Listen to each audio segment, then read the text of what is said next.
शहर के जाने माने रईस हीराचंद और उनकी पत्नी सुजाता की चमचमाती महंगी कार बंगाल की एक पुरानी बस्ती की सुनसान गली में एक बेरौनक से पुराने मकान के बाहर आकर रुकती है। सुजाता, ये तुम मुझे किस जगह लेकर आई हो? ये तो कोई गरीबों की बस्ती लगती है। यहाँ ऐसा क्या है? हीराचंद के कुछ भी समझ में नहीं आ रहा था कि सुजाता उसे ऐसी अजीब सी जगह क्यों लाई है, जिस मकान में दिन में भी अंधेरा दिख रहा था और धुआं उठ रहा था। आप मेरे साथ अंदर चलिए, सब समझ जाएंगे। यहाँ हमारी हर समस्या का समाधान मिलेगा। सुजाता और हीराचंद आशंकित कदमों से उस मकान में दाखिल होते हैं। तभी उन्हें किसी महिला की बाहरी आवाज सुनाई पड़ती है। चले आओ, चले आओ। हीराचंद ने देखा कि उस मकान के अंदर अंधेरा था। अचानक हीराचंद की निगाह एक कमरे की ओर पड़ी, जिसके अंदर हल्की हल्की सी रोशनी आ रही थी और उस कमरे के अंदर से धुआं उठ रहा था। शायद उस कमरे के अंदर आग जल रही थी। ये किसकी आवाज है? यहाँ इतना अंधेरा क्यों है और ये धुआं कैसे उठ रहा है? मेरा तो यहाँ दम घुट रहा है। सुजाता और हीराचंद धीरे धीरे कदमों से उस कमरे के अंदर चले गए। अंदर वाले कमरे में बिखरे बाल वाली एक खूबसूरत सी बूढ़ी औरत सामने जल रही आग में एक मुर्गी की गर्दन काटकर उसका खून गिरा रही थी और मुर्गी का शरीर छटपटा रहा था। ये देखकर सुजाता को उबकाई आने लगी। हीराचंद ने सुजाता की ओर देखकर कहा, तुम ही मुझे यहाँ लेकर आई हो और खुद ही घबरा रही हो। कौन है ये भयानक सी शक्ल वाली औरत और हम यहाँ क्यों आए हैं? अचानक उस औरत ने एक झटके में मुर्गे की गर्दन धड़ से अलग कर दी। ये देखकर सुजाता के मुंह से चीख निकल गई और सेठ हीराचंद भी सहम गया।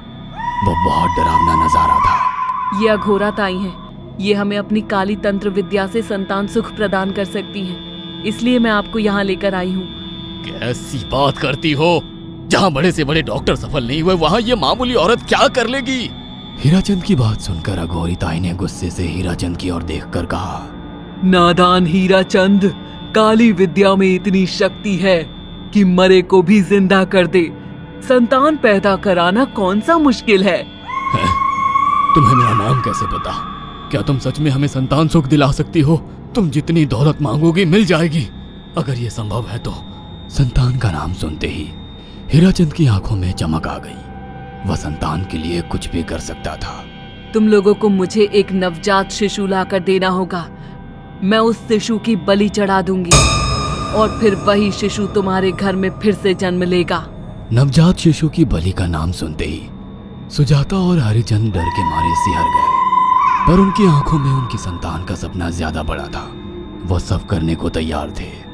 अघोरा ताई, आप जैसा कहेंगे हम वैसा करेंगे। बस हमें संतान सुख दिला दो। बिना वारिस के हमारी दौलत किस काम की? संतान सुख के लिए अंधे हो चुके सुजाता और हरिचंद अपनी नौकरानी शीला से एक नवजात बच्ची चोरी करवा के अघोरी ताई को दे देते हैं।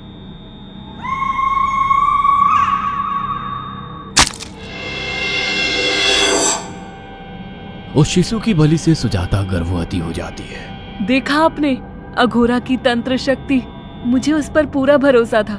चलो चलकर उन्हें धन्यवाद कहते हैं। हीराचंद और सुजाता अघोरा ताई के पास पहुंचते हैं। वो दोनों बहुत खुश थे और अघोरा पर उन्हें अंधविश्वास हो गया था।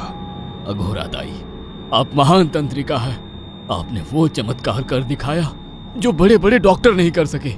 ये काली विद्या है बेटा। अगर तुम दोनों चाहो तो मैं इस विद्या से तुम दोनों को हमेशा के लिए जवान बना सकती हूँ। क्या सच में ऐसा संभव है? हाँ बिल्कुल, पर इसके लिए तुम्हें जवान लड़के और लड़कियों की बलि चढ़ानी होगी। तुम उन्हें यहाँ तक लाओ, बाकी मैं देख लूंगी। जवान रहने की लालच में अंधे सुजाता और हरिचंद एक अनाथ आश्रमों से हर रोज एक लड़की या लड़के को गोद लेने के बहाने अघोरी के पास बलि चढ़ाने ले जाने लगे। और एक दिन अघोरी ताई ने हीराचंद और सुजाता से इंसानी मांस खाने को कहा। पूरी तरह से इंसान से हैवान बन चुके अब वो दोनों इंसानी मांस खाने के लिए तैयार भी हो गए। ये गर्म खून और मांस खाकर तुम लोगों की उम्र भी बढ़ जाएगी। खाओ इसे। हाँ, सच में ये इंसानी मांस बड़ा स्वादिष्ट है। अघोरा ने अपनी बातों में फंसाकर सुजाता और हरिचंद को नरभक्षी बना दिया था। वो तीनों हर दिन बलि चढ़ाकर खून पीकर मांस खाने लगे। नौकरानी शीला भी नए शिकार लाने में उनकी मदद करती थी, मगर एक दिन शीला को शिकार नहीं मिला।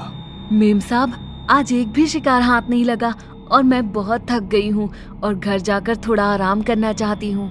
कोई बात नहीं शीला, एक छोटा सा काम है, तुम हमारे साथ चलो, लौटते में हम तुम्हें घर छोड़ देंगे।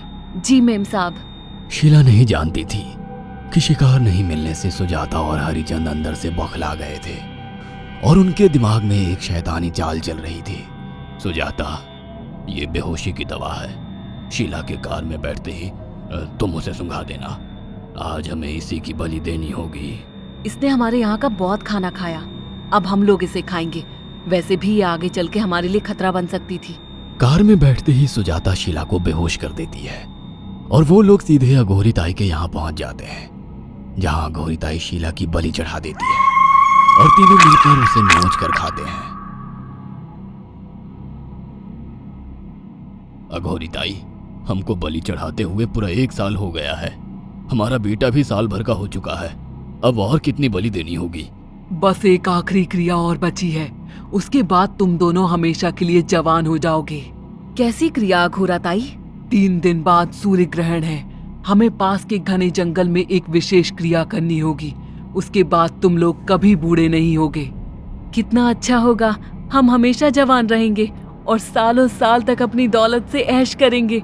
हाँ, सच कहा। अघोरा ताई ने हमारे हर सपने पूरे कर दिए। 3 दिन बाद बंगाल के बियाबान जंगल में कोहरे और ओस से भीगे पेड़ों के बीच एक घने बरगद की बेलों पर कटे इंसानी सिर लटक रहे थे, जिसमें से खून टपक रहा था। काले जादू का सामान भी रखा था। कितनी भयानक जगह है ये, हर तरफ कटे हुए सर लटक रहे हैं। थोड़ी देर में सब समझ जाओगे। बैठ जाओ और मेरे साथ ये मंत्र दोहराओ। ओ, अघोरा, ये किन लोगों की कटी हुई गर्दनें हैं? आप यहाँ क्या करने वाली हो? हीराचंद की बात सुनकर अघोरा जोर जोर से हंसने लगी और उसने एक शैतानी हंसी हंसते हुए हीराचंद की ओर देखकर कहा, तुम जैसे ही लोगों ने अपनी इच्छाओं को पूरा करने के लिए इन लोगों की बलि चढ़वाई है और फायदा उठाया है। अब तुम दोनों आंखें बंद करके यहाँ बैठ जाओ और मेरे साथ मंत्रों को दोहराते जाओ। अघोरा ने सुजाता और हरिचंद को वशीकरण मंत्र और काले जादू के इस्तेमाल से सम्मोहित कर दिया और देखते ही देखते वो एक भयानक डायन में बदल गई और चीखती हुई बोली, अब मैं तुम दोनों की बलि चढ़ाकर अमर हो जाऊंगी, क्योंकि तुम लोगों ने 100 लोगों की बलि का खून पिया है।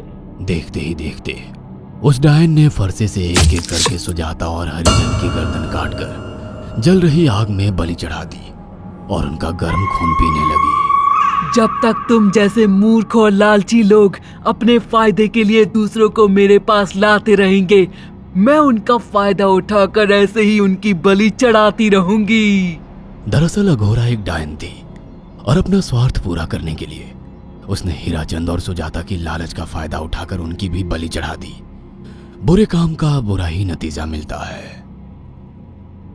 अगर आपको हमारी ये कहानी पसंद आई हो तो इसे लाइक और शेयर करना ना भूलें। साथ ही ऐसी और नई कहानियों के अपडेट्स पाने के लिए हमारे चैनल अक्षु टीवी को जरूर सब्सक्राइब करें।